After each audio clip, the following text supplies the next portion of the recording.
आज हम रिसेंट में आई ऑनेबल सुप्रीम कोर्ट की बहुत ही स्पेशल, बहुत ही महत्वपूर्ण जजमेंट के बारे में बात करेंगे। यह जजमेंट इसलिए भी बहुत महत्वपूर्ण है क्योंकि ऑनेबल सुप्रीम कोर्ट ने मैरिड वुमेन के साथ साथ अनमैरिड वुमेन को भी एमटीपी एक्ट के तहत अबॉर्शन का वाइड इंटरप्रिटेशन दिया है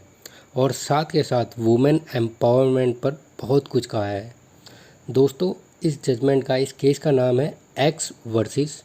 principal secretary health and family welfare department, government of NCT of Delhi, CA 5802/2022। दोस्तों,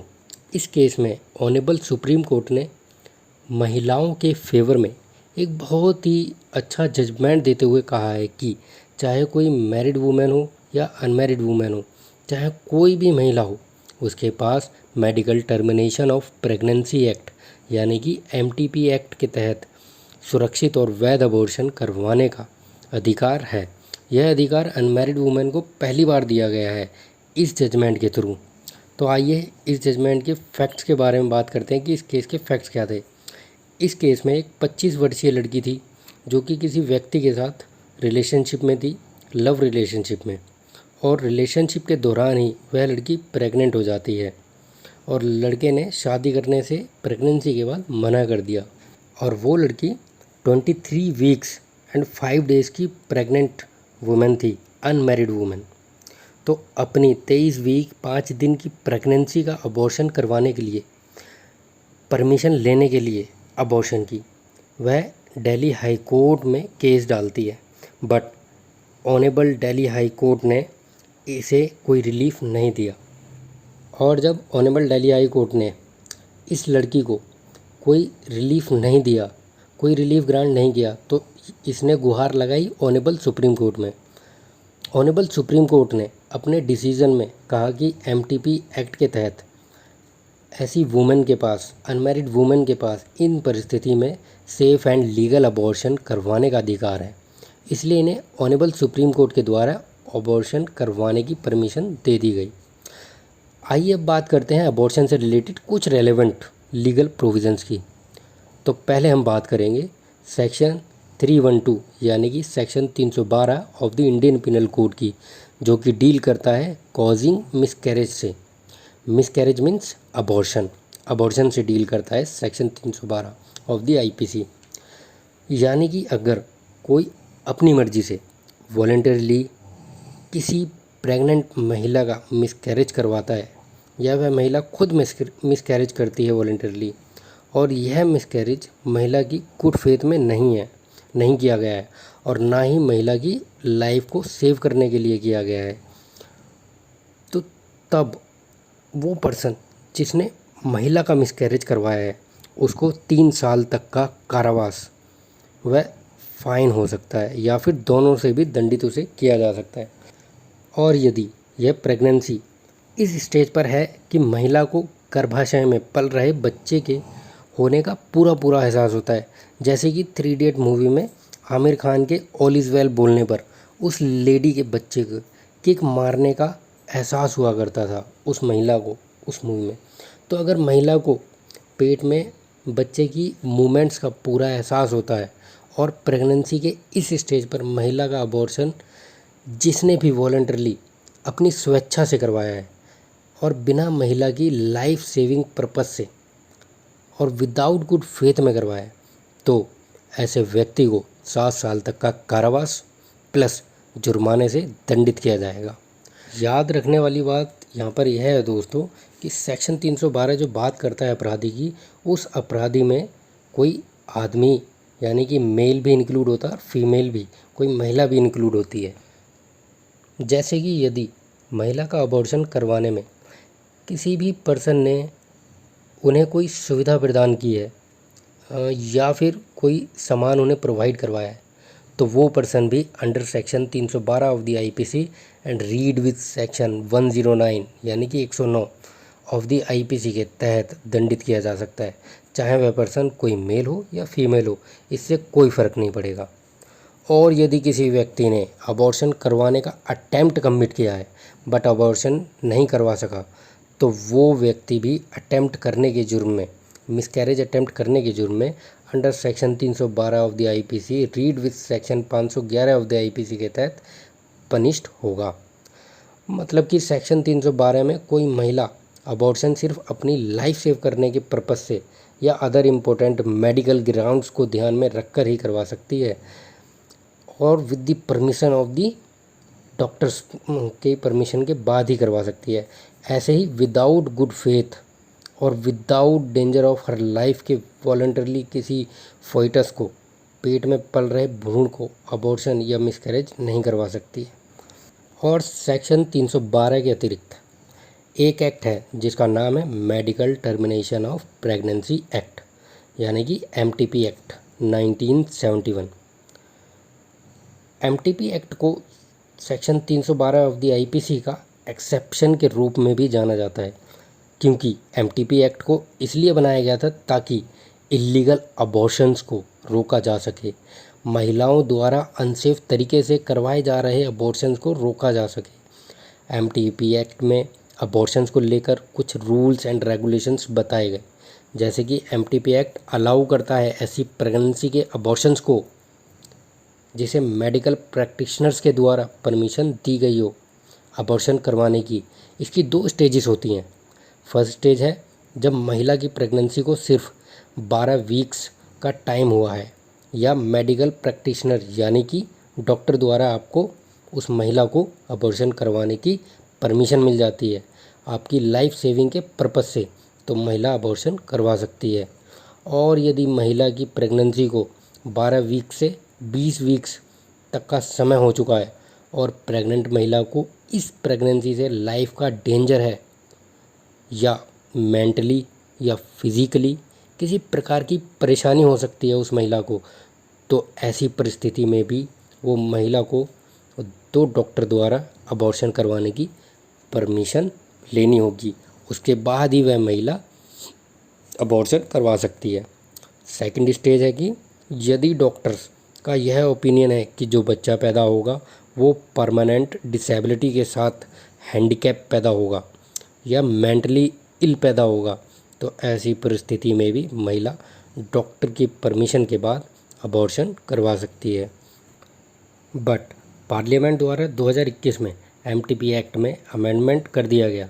कि अब कोई 20 वीक तक की प्रेग्नेंट वुमेन एक डॉक्टर की सलाह से अबॉर्शन करवा सकेगी, और यदि महिला 20 वीक से 24 वीक की प्रेग्नेंट है तो उस महिला को 2 डॉक्टर द्वारा अबॉर्शन करवाने की परमिशन लेनी होगी। और अब यदि महिला प्रेग्नेंट है तो उन्हें अबॉर्शन करवाने के लिए 7 इम्पोर्टेंट बातों का ध्यान रखना होगा। Section 3B of the MTP act कहता है कि ऐसी कौन कौन सी शर्तें हैं जिनमें एक 20 वीक से 24 वीक की प्रेग्नेंट महिला को अबॉर्शन करवाने का अधिकार मिलता है। तो यहाँ पर हम बात करेंगे उन 7 बातों की। पहली बात, जैसे कि रेप विक्टिम को अबॉर्शन करवाने का अधिकार प्रदान करता है ये। दूसरी,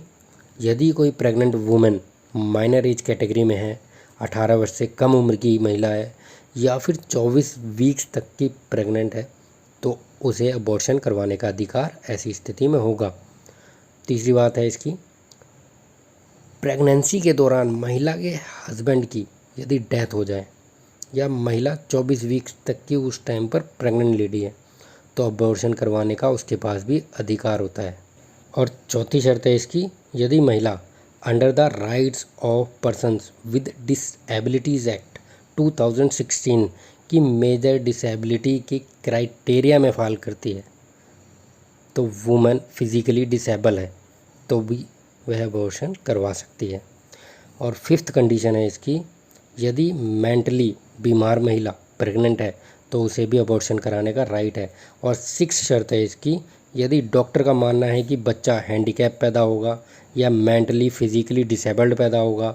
या उसका फ्यूचर बीमारीग्रस्त रहेगा या कोई फ्यूचर ही नहीं रहेगा उसका, तो ऐसी कंडीशन में भी वह प्रेग्नेंट लेडी अबॉर्शन करवा सकती है।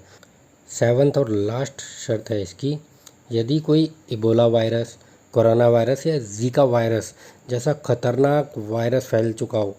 और जिसमें प्रेग्नेंट महिला के गर्भ में पल रहे बच्चे को बहुत नुकसान पहुंच रहा हो, है ना, बच्चा गर्भाशय में ही डिफॉर्म हो रहा हो, तो ऐसी परिस्थितियों में भी डॉक्टर के ओपिनियन से 24 वीक्स तक की प्रेग्नेंट महिला को अबॉर्शन करवाने का अधिकार प्राप्त है। दोस्तों, यह सारे अबॉर्शंस के अधिकार मैरिड वुमेन या विडो वुमेन को मिले हुए थे। अनमैरिड वुमेन को अबॉर्शन करवाने का अधिकार नहीं था। इसलिए X versus principal secretary health and family welfare department NCT of Delhi के केस में ऑनरेबल सुप्रीम कोर्ट ने जजमेंट में कहा है कि 2021 में पार्लियामेंट द्वारा हुए एमटीपी एक्ट में क्लियरली कहा गया था, साफ साफ कहा गया था कि all women entitle to safe and legal abortion, यानी कि मैरिड या अनमैरिड कोई भी महिला 2021 के एमटीपी एक्ट के अमेंडमेंट के हिसाब से गुड फेथ में महिला की जान बचाने के उद्देश्य से, पर्पस से, या होने वाले बच्चे की कंडीशंस मेंटली या फिजिकली डिसेबिलिटीज़ के कारण सेफ व सुरक्षित लीगली अबॉर्शन डॉक्टर की परमिशन से 24 वीक्स तक की प्रेगनेंसी में अबॉर्शन करवा सकती है वह महिला। ऑनरेबल सुप्रीम कोर्ट ने यह भी कहा कि एमटीपी एक्ट में मैरिड वुमेन और अनमैरिड वुमेन के बीच ही यह आर्टिफिशियल डिस्टिंक्शन है, क्योंकि महिला के पास अपनी बॉडी की देखभाल व अपने राइट्स को एक्सरसाइज करने का पूरा अधिकार है। साथ ही ऑनरेबल सुप्रीम कोर्ट ने यह भी कहा कि एक प्रेग्नेंट महिला जो कि मैरिड हो या अनमैरिड हो, उसके पास भारतीय संविधान के आर्टिकल 21 के तहत स्वतंत्रता से जीवन जीने का अधिकार प्रदान है। तो महिला को बॉडली ऑटोनॉमी के साथ साथ रिप्रोडक्टिव ऑटोनॉमी का भी अधिकार होना चाहिए कि उसे कब बच्चा पैदा करना है और कब नहीं करना है, या कितने बच्चे पैदा कर रहे हैं, यह सब अधिकार सभी महिला के पास होने आवश्यक है, होने चाहिए। और ऑनरेबल सुप्रीम कोर्ट ने अपनी ऑब्जर्वेशन में यह भी हेल्ड किया कि एक अनमैरिड वुमेन यदि किसी बच्चे को जन्म देगी जिसका जन्म वह चाहती ही नहीं है, मतलब कि अनवांटेड चाइल्ड यदि अनमैरिड वुमेन के द्वारा मेंटली परेशान रहकर जन्म लेगा, तो जाहिर सी बात है उस बच्चे की हेल्थ भी ऐसे कॉन्सिक्वेंसेस में सुरक्षित नहीं होगी। और माननीय सुप्रीम कोर्ट ने यह भी कहा कि ब्रिटिश मेडिकल जर्नल द्वारा ग्लोबल हेल्थ स्टडी में पाया गया कि जो अबॉर्शन होते हैं वो 67% अबॉर्शंस कानून के डर के कारण चुपके से अनसेफ तरीके से इलीगली होते हैं। तो हम अनसेफ अबॉर्शंस को प्रमोट नहीं कर सकते, क्योंकि ये अबॉर्शंस जानलेवा साबित हो सकते हैं उन महिलाओं के लिए। और ऑनरेबल सुप्रीम कोर्ट ने पहली बार मैरिटल रेप की विक्टिम पीड़ित महिला को भी अबॉर्शन का अधिकार दिया है इस जजमेंट में, कि जैसे जब अनमैरिड वुमेन या लड़की का रेप हो जाता है और वो प्रेग्नेंट हो जाती है तो एमटीपी एक्ट में उसे अबॉर्शन करवाने का अधिकार प्राप्त है, वैसे ही यदि कोई मैरिड वुमेन है और उसकी कंसेंट नहीं है बच्चे को पैदा करने की, और उसका कहना है कि ये बच्चा विदाउट हर कंसेंट उसके हस्बैंड के द्वारा दबाव में किया जा रहा है, तो उसे भी एमटीपी एक्ट में सेफ एंड लीगल अबॉर्शन की परमिशन ग्रांट की गई है। यानी कि मैरिड वुमेन जो कि मैरिटल रेप की शिकार है, अब वो भी अबॉर्शन करवा सकती है। और कोर्ट ने कहा कि केवल एमटीपी एक्ट में रेप की मीनिंग में मैरिटल रेप को भी सेम समझा जाएगा, केवल एमटीपी एक्ट में। और ऑनरेबल सुप्रीम कोर्ट ने आगे कहा कि protection of children from sexual offences act, यानी कि पॉक्सो एक्ट में जैसे किसी माइनर गर्ल और रेप सर्वाइवर विक्टिम की आइडेंटिटी को डिस्क्लोज नहीं किया जाता है, वैसे ही एमटीपी एक्ट के थ्रू यदि कोई अनमैरिड वुमेन अबॉर्शन करवाएगी तो उसकी पहचान भी डिस्क्लोज नहीं की जाएगी, उसकी पहचान भी सुरक्षित रखी जाया करेगी। तो यह थी ऑनरेबल सुप्रीम कोर्ट द्वारा दी गई बहुत ही महत्वपूर्ण जजमेंट, जो कि वुमेन एम्पावरमेंट की तरफ बहुत ही अहम कदम है, जो कि प्रत्येक महिला के फेवर में है, जो कि मैरिटल रेप की शिकार महिला के फेवर में है, जो कि माइनर गर्ल के वह अनमैरिड वुमेन के अधिकार में है। मतलब कि इस केस में ऑनरेबल सुप्रीम कोर्ट ने एमटीपी एक्ट की बहुत ही वाइडर इंटरप्रिटेशन देते हुए अनमैरिड वुमेन को वो अधिकार प्रदान किए हैं जो पहले सिर्फ मैरिड वुमेन के पास ही हुआ करते थे।